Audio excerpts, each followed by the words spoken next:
Hello, everybody. Welcome back to the Vinyl Junkie Record Shop. My name is Mike, and today I'm going to be bringing you my year-end list of my top favorite heavy metal albums of 2021. Now, again, I want to preface this off by saying this is my list of favorites. I'm not necessarily saying that these are the best albums or the most artistic albums. These are just the ones that I found myself enjoying the most and listening to the most. And I'm going to do it a little bit differently this year, simply because there were so many albums that were released in 2021. I just couldn't possibly get a physical copy of everything that I really liked. I came close, but I couldn't get copies of everything I wanted. And here in the last couple of years, I've enjoyed collecting vinyl as my primary format. I hate to admit this, but I will, just for the sake of financial reasons. If I'm going to have a physical format, if it's going to be digital, the quality of material that you can get now on Apple Music or streaming services, so you even get lyrics that you can stream with the music. Sometimes to save money, you've just got to stick with a digital format and not go physical. I hate admitting that. I've been a collector my whole life. So I really try to support the artists and the scene by picking up as many physical formats as I can. I don't think I bought a CD. I bought one CD this year, and that was from a band at a show. But I also have the album of that as well. You might see that in another video coming up here. But anyway, just to preface that a little bit, excuse me. Oh, pardon me there. So I've got a lot to show. I think I've got about 41 albums that I wanted to at least put out there so the folks that watch my videos can kind of see what I've been interested in. And every year I try to have a few that you don't see on a lot of other lists. You're going to see some that are pretty obvious and that are safe choices and not real big surprises. But I've got a few that I want to point out that you don't see an awful lot in the community. And they're bands that I think need to be heard and bands that I think need to be promoted. So I always enjoy doing that. In order to do that, I have to show, along with my physical copies, I have to talk about downloaded albums that I have, simply because I don't have those. So the first 10 I'm going to show these are my top 10 favorite downloaded albums of 2021. And they're ones that I would have really liked to have gotten on vinyl, but I either couldn't because they were only available in Europe and very expensive to have imported, or due to vinyl production delays, they just haven't been available. Some of these will be available in like February or March and are out for pre-order now. I will say that many of these, if I had them to show and had been able to listen to them a lot more frequently, they'd have appeared on my final top 20 list, which I'm going to do tomorrow. But I want to show them. I think they need to be out there. So let's get started with those. So number 10 is from a band called YATHERIA. I might be pronouncing that incorrectly. The album is called As the Flame Withers. This is a black metal duo, Greek duo, of a couple of veterans of the black metal scene, Jim Mutilator and the Menace. Yeah, okay. Whatever his name might be. But these are, they're both have ex-Rotting Christ members at some point.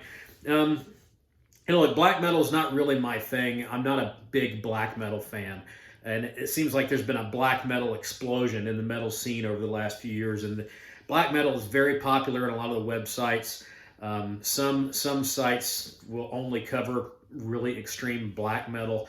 For black metal, for me, to be enjoyable to me, there's got to be a lot of other elements in it besides just the traditional sound of black metal. So, I've always kind of, classic bands like Cradle of Filth, Dimmu Borgir, Borknagar. Those are bands I've really liked because there are other elements of other metal sounds that I enjoy in there. You've got classic, tech, kind of proggy. Borknagar was kind of proggy black metal. Cradle of Filth and Dimmu Borgir, you have a lot of traditional thrash influences in there, as well as the black metal flavor. But anyway, a black metal album is you're not going to see a lot of those in my favorites. But this one I really enjoyed for all those reasons I just talked about. So if if you're not sure about black metal, or you want to dip your toes in the black metal pond, I would highly recommend this release from YATHERIA as a good place to start, just to see how you feel about that. Going on to number 9 now. Again, another genre that I'm not real familiar with, or not say I'm not familiar with, just not one of my favorites to listen to. Is Doom, but occasionally there's a really good Doom album that comes out that catches my eye, and this year's was from a UK-based band called Green Lung, with their album Black Harvest.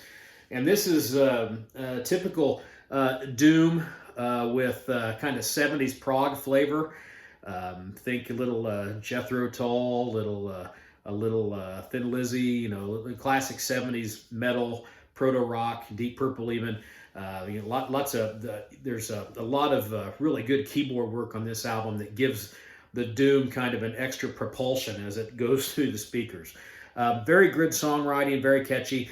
If you're into bands like this, newer bands like The Sword and that kind of stuff, this new kind of hipster Doom maybe, but not to say that Green Lung is hipster. I mean, there's more of classic Doom and classic metal influence in their music than this new hipster vibe that's about. But I think you'd really like Green Lung. It's a great album, and it's probably one that I can still get it. I just haven't had the finances to add that. Probably will pick that up. All right, at number 8, we've got Project Rowan Wolf with their album Edge of Saturn. Now, Project Rowan Wolf is a new band that's co-founded by a guy named Patrick Paris on vocals and Tony Cordisco, who is ex-Judicator. And Judicator made my top 10 list last year with the fantastic album Let There Be Nothing. Tony Cordisco is the primary songwriter, music writer in that outfit, so it stands to reason I would really enjoy Project Rowan Wolf. I didn't spend as much time with this album as I probably should have, but I kind of described his songwriting and their sound as like older, really good Iced Earth, when Iced Earth was kind of more they're towing that line between quasi thrash and U.S. power metal. Patrick Paris delivers a good vocal performance with this album. I do prefer the vocals from Judicator, and I will miss Tony Cordisco being in Judicator. It remains to be seen what they're going to sound like without him and his songwriting presence. But if you like Judicator, if you like Theocracy, things like that, you're probably going to dig Project Rowan Wolf. Okay, moving on, number 7. This was a very popular album this year amongst metal aficionados. It's probably the number 1 on a lot of lists. And it probably should have been maybe a little more higher on mine. I just didn't spend a whole lot of time with it. But anyway, it's Rivers of Nile with The Work. Most metal fans are already familiar with Rivers of Nile. They kind of originated on the scene with a straightforward tech, brutal tech death kind of sound, and then they progressed a little bit by adding more technical musical elements, and now I think The Work is much less death metal and much more prog kind of overall metal. The note that I made here is that when I listen to this, to me it sounds like the band was listening to an awful lot of Korn when they were recording this album, because I hear that influence in the more heavier aspects of these songs. But a lot of layers to peel back on this.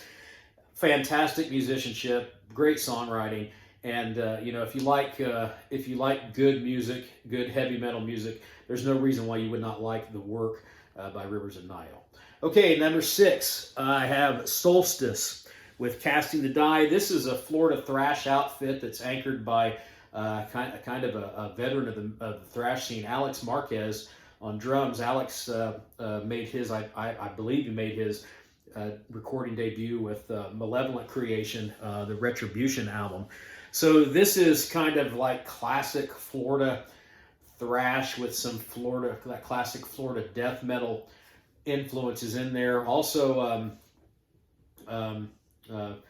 amongst freshly recruited for Solstice is Ryan Taylor, who provided vocals and guitar for one of my favorite American thrash bands, Condition Critical, and he now serves along with Alex in the band Malevolent Creation. Well, no, Alex, I don't know if Alex is still in Malevolent. Maybe he's back with Malevolent Creation. I'd have to check that out.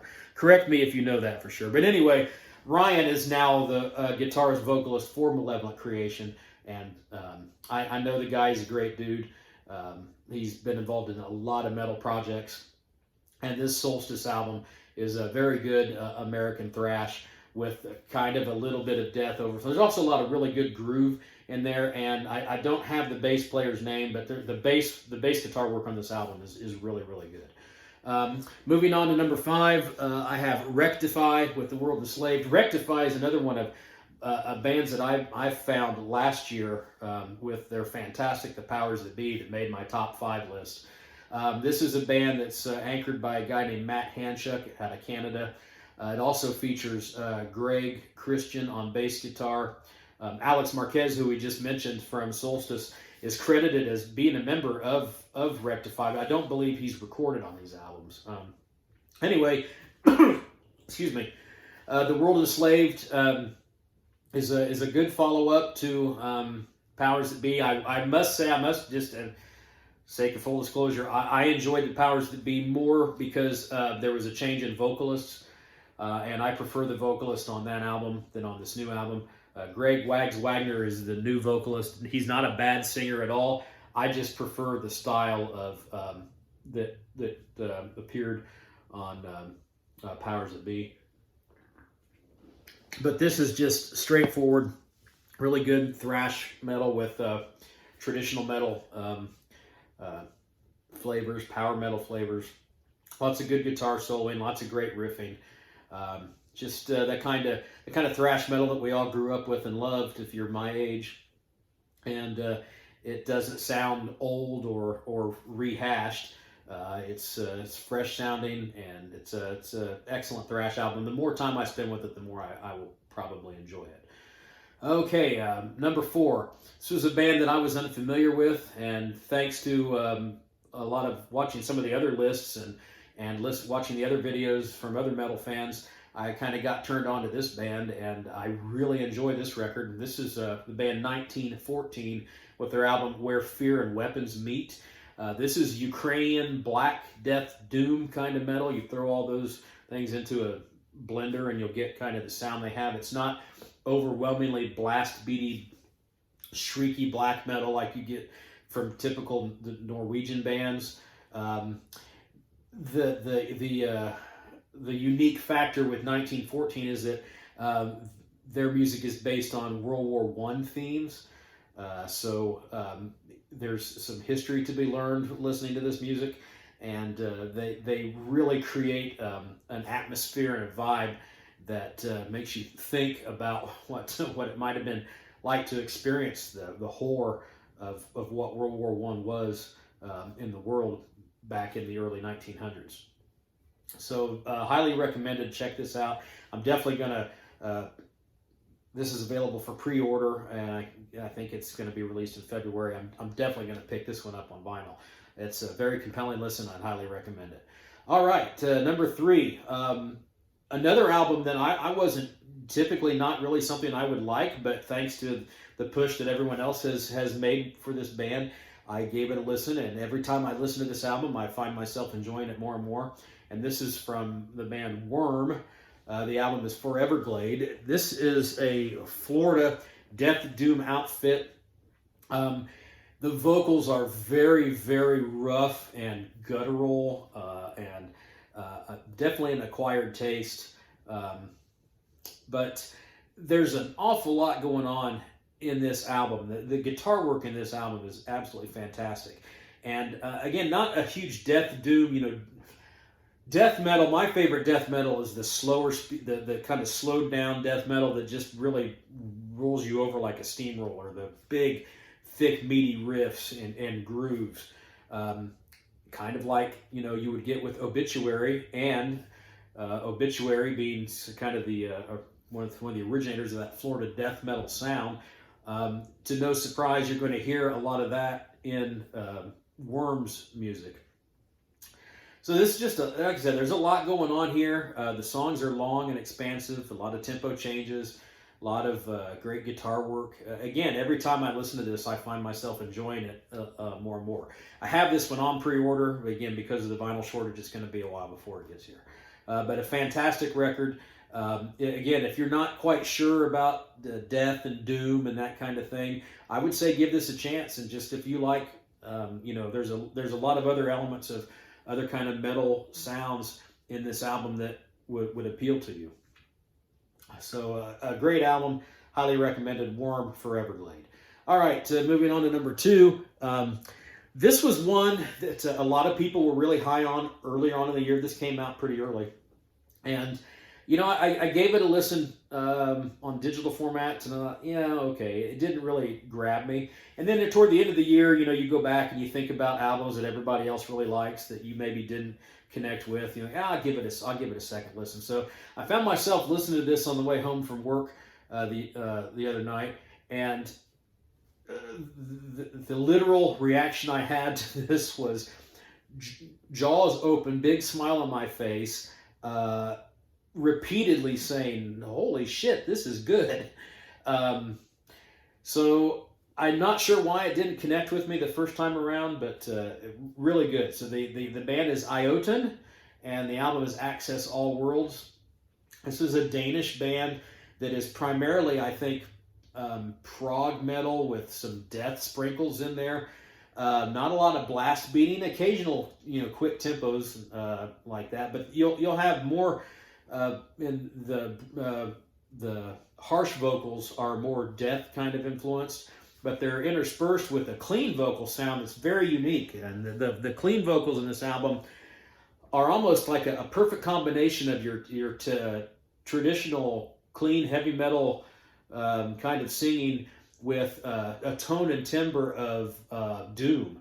And the only way to really kind of understand how I just said is to listen to these vocals, and then hopefully that will be kind of what pops into your head. So it's a very unique vocal delivery. Again, there's an awful lot going on. There's the songs are long and take some time to form, and they're just chock full of really great riffs and solos and guitar work. Another album that I would probably end up investing in. It's available. It's on Metal Blade, and you can still get it from Metal Blade's site.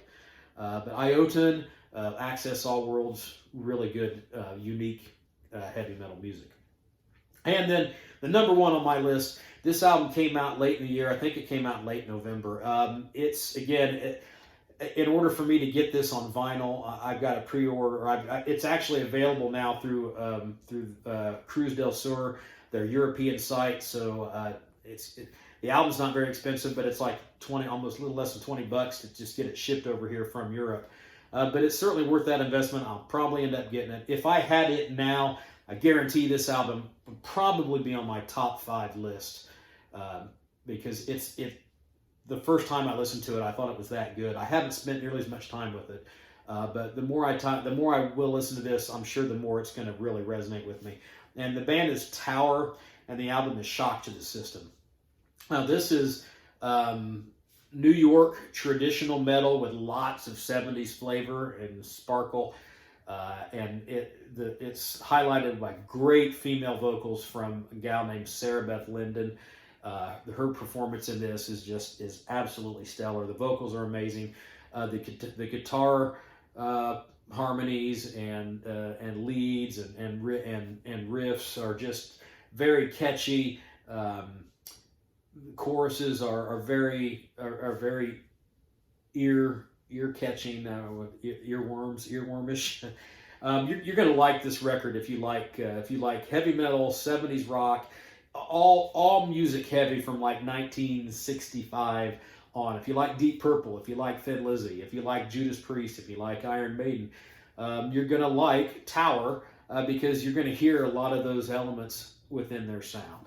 So really fantastic album from a band that's new to me. Again, they're on Cruz del Sur Records, and that's Tower with Shock to the System. So those are the top 10 albums that I wanted to highlight that I would have liked to have had on physical format, just didn't have a chance to get. Now, I think I ended up getting metal-wise, I think I ended up with I purchased 31 albums on vinyl throughout the year.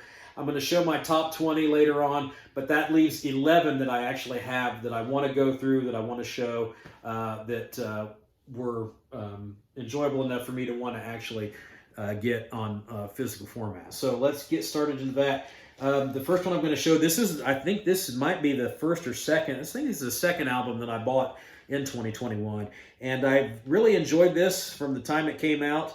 I will admit, I listened to it a couple times later, and it didn't really hit me like it did the first couple of times. So I think if I put it on and spin it a few more, I'll probably enjoy it more than that. But I that's why it's kind of down here, because this is these aren't going to be in any order. I'm just going to run them down. But anyway, this is Therion with Leviathan. I really love the album cover. But Therion's been around for a long time. They're primarily like a symphonic metal outfit. Metal fans, you guys are familiar with Therion. This is the first Therion album I've owned in any format. I've always been familiar with the band. I've just never been a huge fan, I guess. But I really like this album. The songs are a lot less bombastic, I guess. They're more compact, more streamlined, have more traditional metal sounds. This album's been getting good reviews from all the different sites and people that have listened to it. So I really liked it. All right, next one I want to show. I've been a fan of this guy. I think this is one of the few remaining bona fide rock stars that we have in the 21st century. I pretty much like all of his material, even though recently I think a lot of it kind of sounds kind of samey. But this is, we'll just show you, it's Rob Zombie. I gotta read it. The Lunar Injection Kool-Aid Eclipse Conspiracy. This is a really good record. There's a lot going on in here. A lot of different sounds and styles.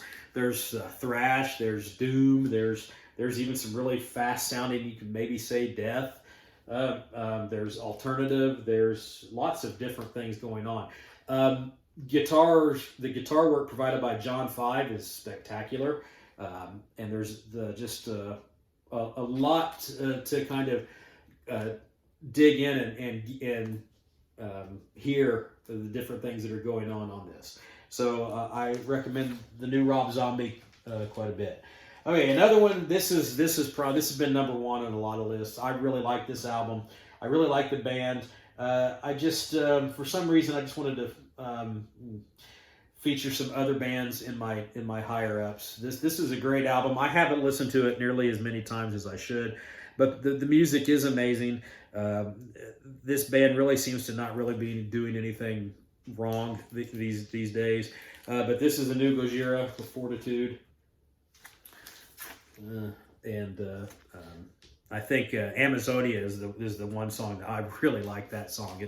It's really heavy, and it's got a really catchy riff and sound, and there's a lot going on in here too. There's brutal riffs. There's lyrical depth. There's vocal depth. There's kind of prog element. There's a lot goes on with Gojira's music. It's not just straight ahead one type of thing or another. Most of you are familiar with Gojira. If you're not, give this album a listen. I'm sure you're gonna like it. All right, this next one. This was really big too with a lot of fans. I've not been a huge fan of this band. Again, this is the first album from them that I've owned. But I listened to this and I enjoyed it enough that I wanted to pick this up. And this is the Tritonus Bell from Hooded Menace. Hooded Menace is kind of more associated with like a doom sound, but this album is a lot deeper than that. And there's more of a traditional heavy metal, new wave of British heavy metal kind of sound to this album, and that's why I wanted this one. I felt like putting this on the turntable and listening to this would be kind of like revisiting a lot of those metal albums from the 80s that got me into the scene.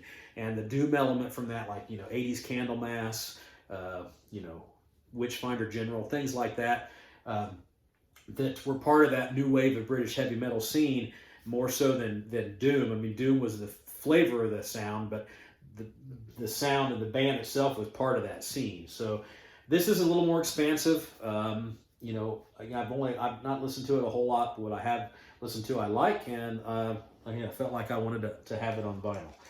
Same thing with this next one. This has been a very popular choice for thrash album of the year.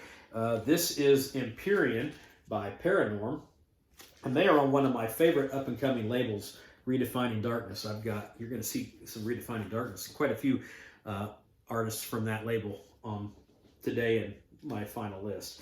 But Paranorm is just kind of more. I want to say they're from Sweden, somewhere over there in Europe, but it's that kind of typical European thrash metal sound.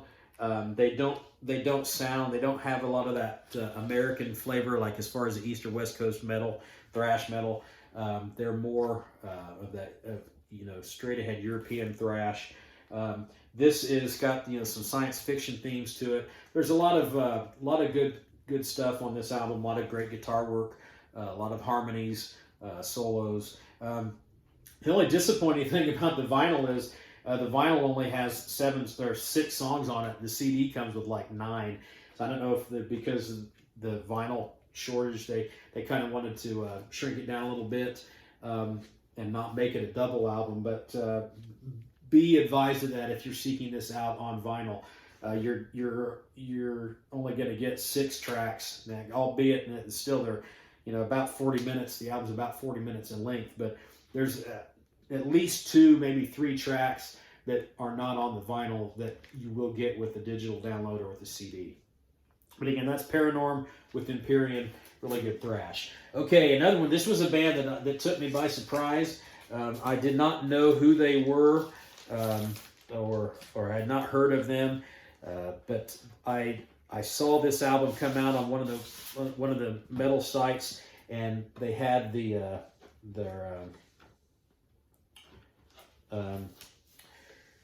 promo songs. All of the songs were really, really good. I want to have this album. This is a project by a guy named Roga Johansson. I'm probably not saying that right, but he's a Swedish guy. He's one of the more popular now Swedish death metal guys, and he's got lots of different projects out there. But this album is from another up-and-coming label, Transcending Obscurity Records, and they've put out a lot of really good death metal. If you like death metal, this is Eye of Purgatory with the Lighthouse. Really, really like this album. This is my kind of old school Swedish death metal that's it's riff based, and it's not real blast beaty or anything like that, but it's just really lower end with really heavy guitar riffs and rhythms, and there's it's really catchy material. It's a bit of a concept piece. I really like the artwork of the album. You've got kind of like this Cthulhu-like beast coming out of the sea, and is about to lay havoc on this seaside town. But anyway, it's just really, really good stuff. If you like old Swedish death metal, like Dismember comes to mind, you'll really like this. Okay, and then moving on, another band that I found was unfamiliar with. It's not always my cup of tea, death metal. This is, I want to say they're from, I can't remember if they're Swedish also. This is Storeframe. I think that's how you say this. Storeframe with Impermanence. Very technical death metal here with a lot of different genre blending. You've got traditional metal, death metal, maybe some elements of black metal, and progressive metal, traditional heavy metal. You throw all those together, and you'll get Storeframe. really good album. The biggest problem with music like this is, the songs are really good. You listen to it and you find yourself thinking, man, this is really good music. But to me, with a lot of death metal, the songs just don't stay with you. You can't sing the chorus, or you can't maybe hum a riff in your head, just because that's the nature of the music. But when you're listening to an album and you just find yourself hanging your head through the whole thing and smiling, thinking, wow, that was a great line, that was a great lick, that was a great solo, then you've got a good album on your hands, and that's kind of what I experienced with listening to this one. So I've seen this album on some of the other websites and lists. I'd highly recommend it. Storeframe and Permanence if you're looking for some variety to your death metal. Along the same lines, this is another one of those albums. This is an album like that. This is not really my go-to genre. This is more vocally wise. This is kind of more of a modern metalcore kind of vocal delivery, but rooted in your tech death music. This is a American band I believe they're out of Philadelphia. This is Illustrion with A Monument to Silence. Again, this isn't my go-to kind of thing, but I heard this the first time and really liked it, especially the lead-off track, This Hollow Ache. That's a fantastic song. And then the closing track, A Monument to Silence. Those two tracks alone were worth it to me to pick this up. I found this for a really, really good price, and that's why I wanted to have it for a couple of reasons. It's on Unique Leader Records. They're kind of a up-and-coming label in tech death, metalcore, that kind of style of music. And I don't have anything from that label, and this is an American metal band that I kind of wanted to support. So again, why not pick it up? I haven't even opened it yet to listen to it, but I have heard it online, and I really enjoy it. And it's shown up on some year-end best of lists, and for that reason, because it's really good stuff. Okay, these last three that I'm going to show. Again, I want to give props to new bands that are starting out. I like to give props to American metal bands. So, I'm an American. I support American metal. So these last three are going to be up-and-coming American metal bands. First one I'm going to show is Demiser, Through the Gate Eternal. They're on Boris Records. You can kind of tell by the no bullshit black and white album cover there with the demonic little guy on demonic guy on it. What you're getting here. This is dirty, blackened thrash metal from South Carolina. I'm going to read the sticker here.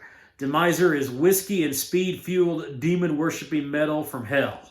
This blackened thrash horde have set out to be the filthiest, evil, satanic speed metal band in the United States. I can't say it any better than that. What are you going to get here? You're going to get old-school Venom-influenced kind of thrash metal that's just dirty and headbanging. So if that's your thing, check out Demiser, Through the Gate Eternal. Now moving away from South Carolina out to the Pacific Northwest, which is really kind of a hot spot for metal these days in the United States. This is, and I have a hard time pronouncing this album, Sinister Monstrosities spawned by the unfathomable ignorance of humankind. Yeah, that. None other than Oxygen Destroyer. Another Redefining Darkness label product. Oxygen Destroyer is really heavy thrash that kind of toes the line between thrash and death. But their lyrical themes are based around kaiju monsters. So your songs about Godzilla, Rodan, and Mothra and that kind of stuff. In fact, you see those kind of beasts on the cover all beating the crap out of each other, tearing up the city. But this is an up-and-coming American thrash band. There's been a lot of buzz about Oxygen Destroyer, and for well-deserved reasons. This is really intense thrash metal. There's a lot to kind of draw on in there. If you like fast thrash, You're going to hear elements of everything that you like about it in there. And then finally, this one just came a couple days ago. This is a really awesome album. This is from, I believe these guys are from the Boston area, I believe. But this is Feast at the Forbidden Tree. This is Black Mass. I just listened to this album before I started to do this video, and man, just a great album, especially the final track. Blood Ritual. Oh man, go and stream this album immediately, and you'll be happy you did. What you have here is just no frills, 80s, early 80s style, blackened kind of thrash metal. If you like Venom, you know, Venom kind of has their hands in almost everything related to any kind of blackened thrash. But the rest of the music lends itself more to early, rougher Slayer, even early on kind of Metallica sounding riffs and structure.